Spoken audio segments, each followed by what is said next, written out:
Alors, nous continuons toujours dans la même veine avec les escaliers. Et cette fois-ci, nous allons voir les escaliers en colimaçon. Le voici ici. Ce premier élément-là, ensuite ce deuxième. Le premier élément, c'est un escalier en colimaçon avec marche complète. Et le deuxième, escalier en colimaçon centre fin. Et donc, au niveau des symboles, il y a une petite différence. Et en dessinant, nous allons voir qu'il y a une petite différence. Mais les paramétrages sont pareils. Et lorsque nous allons finir de dessiner, on verra que les deux escaliers sont pareils. Voilà. Donc, moi, je dirais en tout, il n'y a pas grande différence par rapport aux autres escaliers. Et donc, si vous êtes nouveau sur ma chaîne, vous êtes un apprenant, n'oubliez pas de vous abonner, n'oubliez pas de liker la vidéo et à chaque fois que je mettrai une nouvelle vidéo en ligne, à chaque fois que je ferai de nouvelles vidéos, vous serez informé immédiatement. Surtout, n'oubliez pas de vous abonner. Et donc, le premier escalier. L'escalier en colimaçon avec marche complète. On clique dessus. Il faut dire aussi que les paramétrages sont un peu pareils avec l'escalier droit. Ça voit qu'il y a de petites différences. Mais bon, c'est un peu pareil. Donc, on fait notre premier escalier. Et vous faites juste un dessin comme ça, un carré ou bien un rectangle, juste un petit dessin. Et vous allez dessiner à partir de ce plan là. Un plan quelconque, hein, pas un truc vraiment qui respecte les règles. Voilà. Donc je clique une fois et on me dit quoi? Voici notre escalier qui se dessine un peu. Ici, on me dit que j'ai un rayon de 60, 16 contre-marche créé et 0 restant.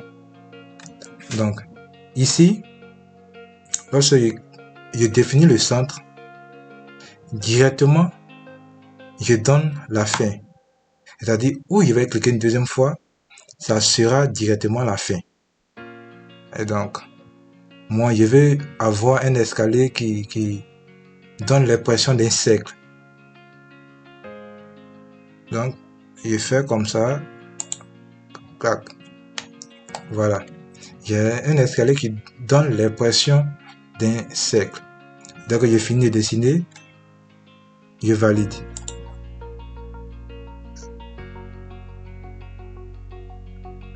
Annuler, il ne veut pas me dire inscrire. Voilà. Voici mon escalier dessiné. Je vais en 3D. Voilà. Comme je vous ai dit, vous dessinez un truc vraiment quelconque qui ne respecte pas les règles. C'est juste un exemple. C'est juste que je vais vous montrer comment modéliser un escalier en colimaçon. C'est simplement ça. Ok. Donc, voici mon escalier ici. Et maintenant, pour faire ressortir mon escalier, je vais au niveau 1, disons, je vais en 3D. Attends, qu'est-ce que je vais faire là?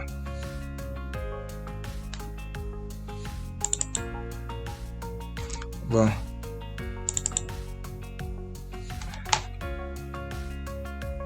Pour faire ressortir mon escalier, je viens ici, ouverture de cage.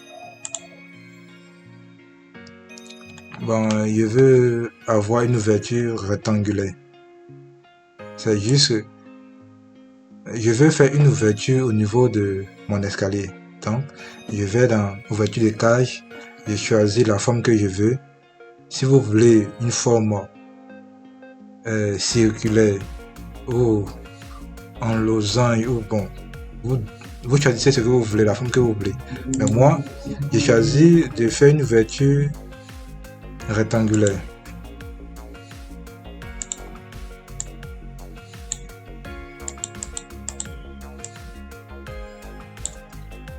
Ok.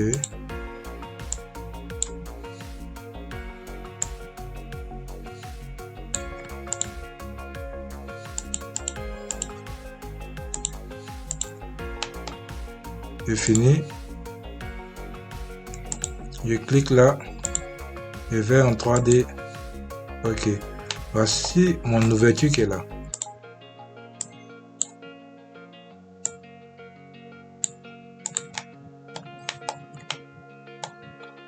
Voici mon escalier dessiné. Et donc, je vais bien positionner maintenant mon escalier et prolonger juste un peu ma dalle de telle sorte que on ait un palier d'arrivée vraiment bien quoi. Il reste toujours de mon 3D pour pouvoir vraiment faire cette partie là. Et celui-là, si je veux, je vais la modifier l'escalier. Étant ici, je vais modifier.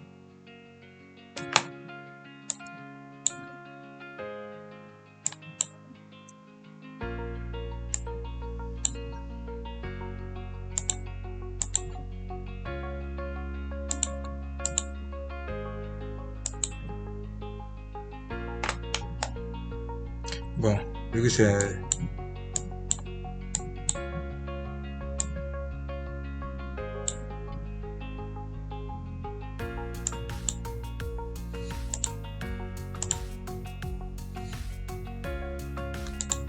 Ok. Ok.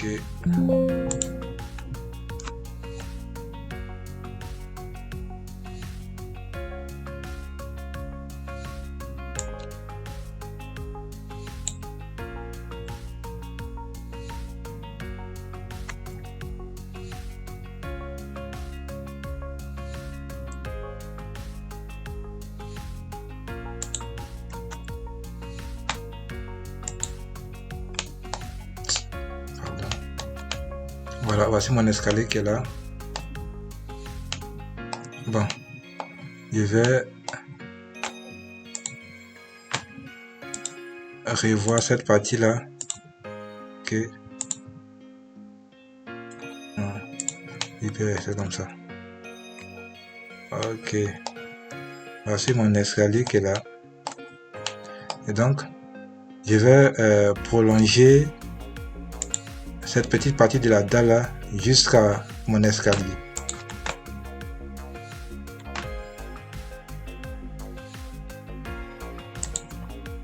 Vu que j'avais déjà positionné une ouverture de cage, donc ça va être cet élément là que je vais travailler. Sinon, si je viens encore toucher la dalle, bon, on ne verra pas la modification que j'ai faite au niveau de la dalle. Lorsque tu sélectionnes l'ouverture de cage, c'est comme si l'ouverture de cage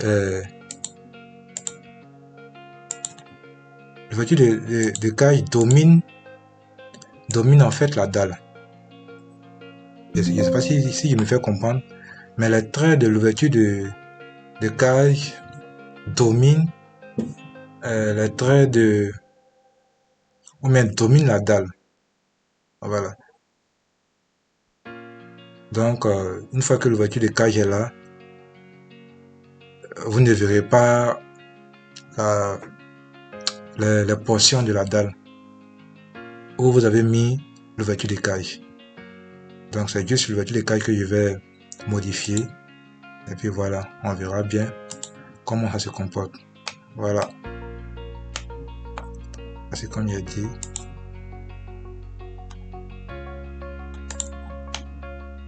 Ok. Qu'est-ce qu'on remarque ici? On remarque ici qu'il y a une erreur. Bon, qu'est-ce qu'on fait? On va chercher à travailler dessus. On vient à modifier l'escalier. Bon, ça va dépendre chez vous. Vous pouvez dessiner où l'escalier tombe directement sur la dalle. Voilà. Donc,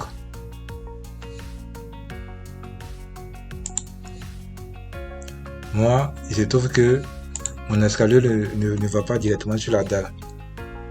Donc, je vais régler. Voilà. Mon escalier avait une hauteur de 2,60 m, ce qui n'était pas normal. Ok, donc je viens revoir encore l'ouverture que j'avais faite.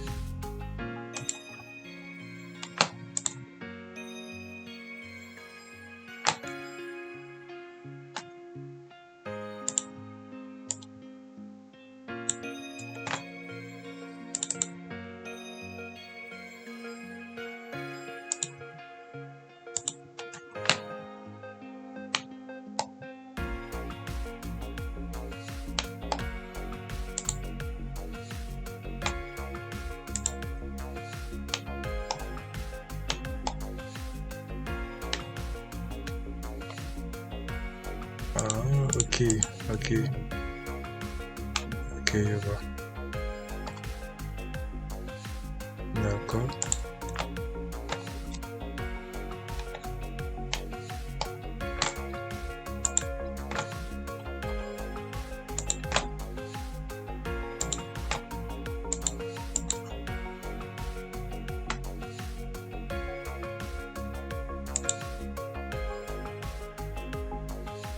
Ok.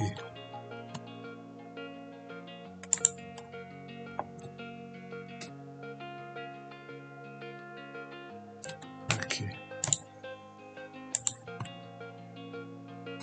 C'est tout ça qui est le dessin, hein. Parfois on fait des erreurs.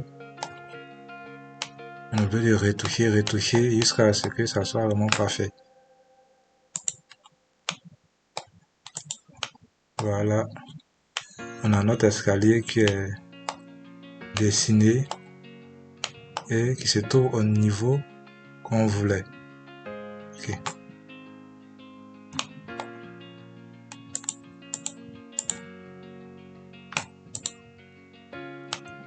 Si vous trouvez que ma manière de travailler est rapide, vous pouvez me le dire en commentaire pour que dans les autres vidéos, je fasse plus attention à cela. Voilà. Notre escalier qui est dessiné. Et donc, je vous montre d'autres paramètres. Bon, disons les mêmes paramètres que j'avais montré dans l'autre vidéo avec l'escalier droit. On clique sur l'escalier, on va la modifier.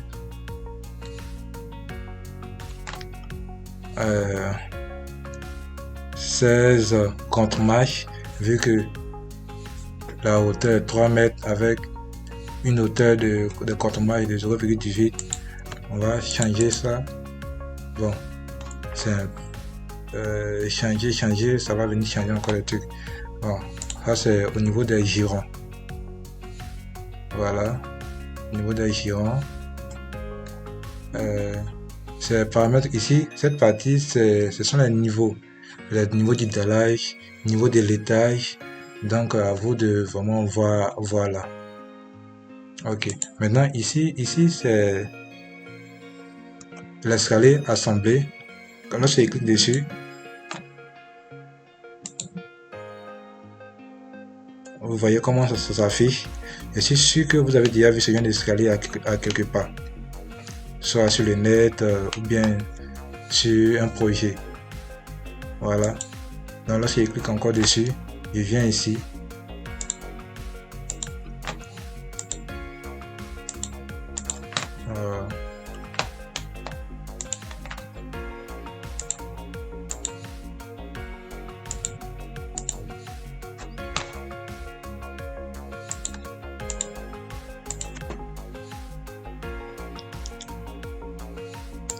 Je clique encore sur mon escalier, je viens ici.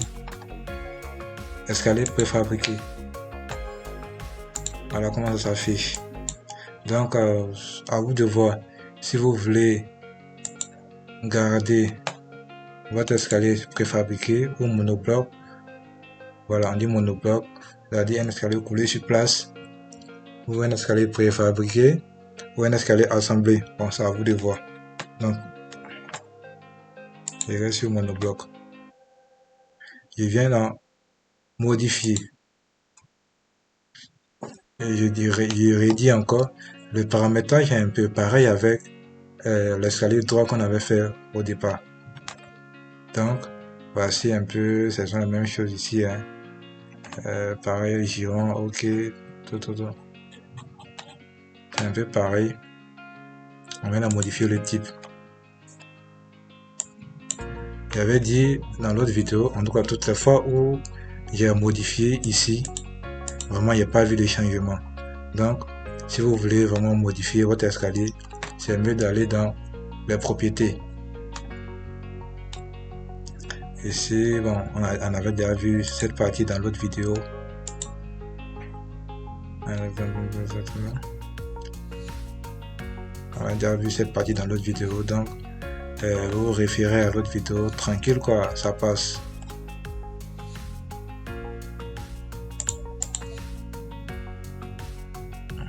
Ok, c'est un peu pareil, Donc ça, c'est l'escalier en colimaçon.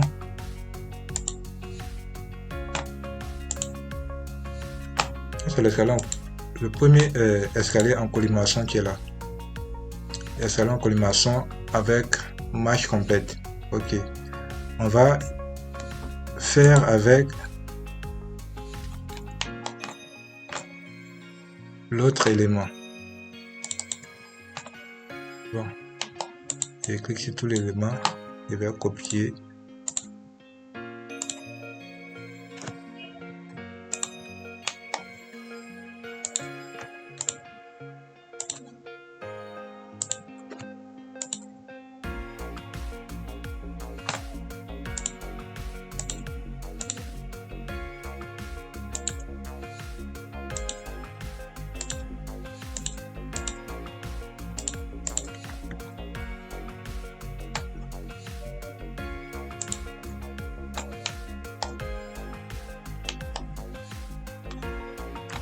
Ok. L'autre escalier. L'escalier en colimaçon centre-fin. Ok. Et il faut dire aussi que à chaque fois que vous allez venir sur un symbole, déjà le logiciel vous montre comment dessiner ou bien comment utiliser cet outil-là. Donc, lorsque tu vas sur le symbole, il suffit seulement de fleurir, du genre, il suffit seulement de caresser le symbole avec la flèche de la souris et directement le logiciel vous montre comment utiliser cet élément-là. On ne clique pas dessus, on caresse juste l'outil, le symbole de l'outil. Donc on vient là, on dit quoi? On va voir comment dessiner l'escalier en colimaçon centre-fin. C'est-à-dire qu'on fait d'abord un centre, on fait un début et on clique d'abord au centre, on clique au début où l'escalier va débuter, puis on clique à la fin. Ok. Donc, on fera ce qu'ils ont mis comme exercice.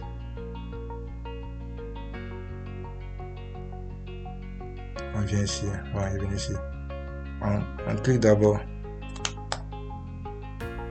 au centre.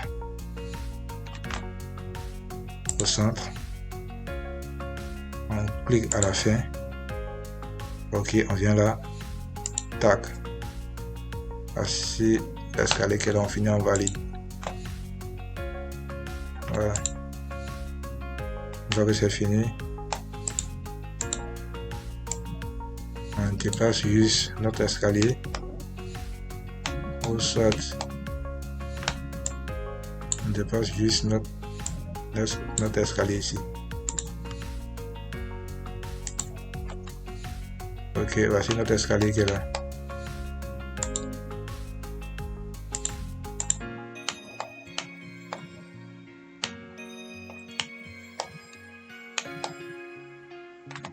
Vous voyez. Je vais reprendre avec le même élément.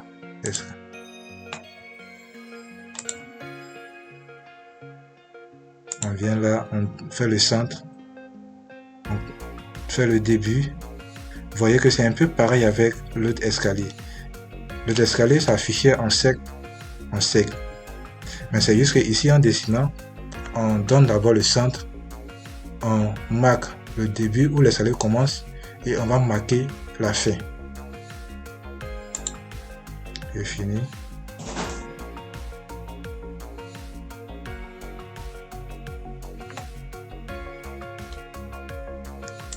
Tac. Vous voyez que c'est un peu pareil avec l'autre escalier. Vous voyez.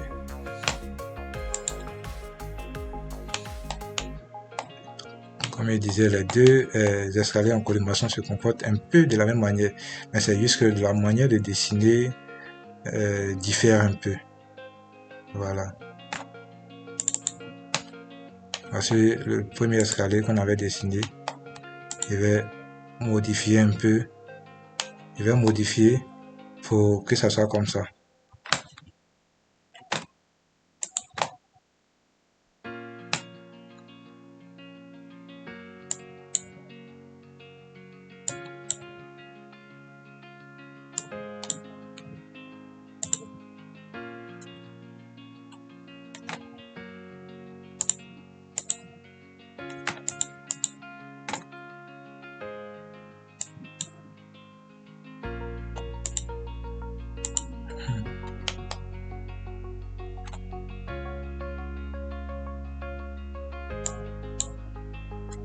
Ah, vraiment.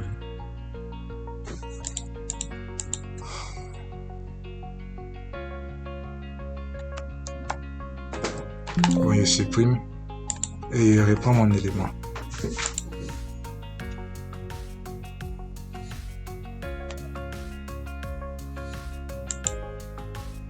Avec lui, une fois qu'on marque le centre, on marque en même temps la fin.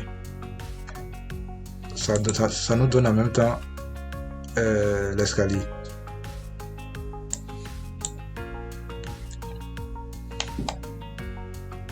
Bon. Je vais faire partir d'ici 0,60 comme rayon. Ok.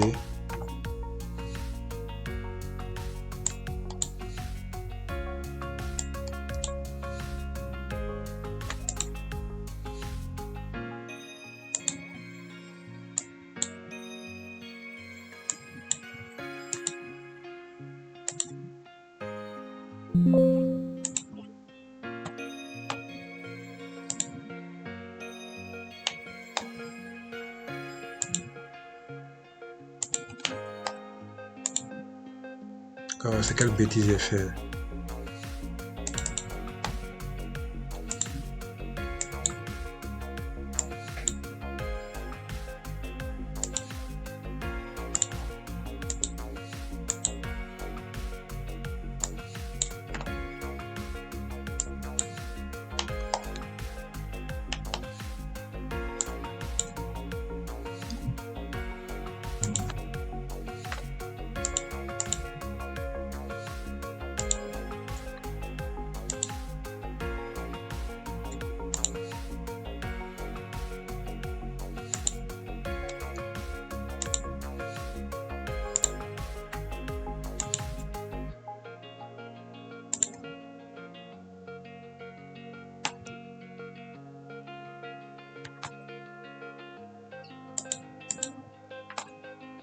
La souris me fatigue, hein. Ok. Vous voyez que c'est un peu pareil. C'est un peu pareil. Voilà. Donc, ça, c'est au niveau des escaliers en colimaçon. Le paramétrage est un peu pareil avec l'escalier droit qu'on avait vu au départ. Donc,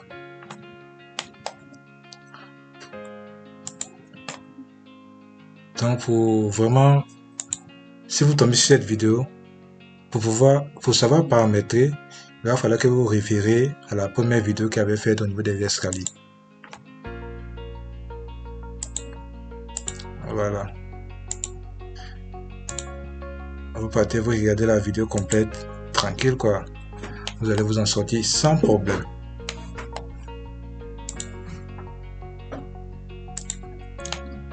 La vidéo suivante sera sur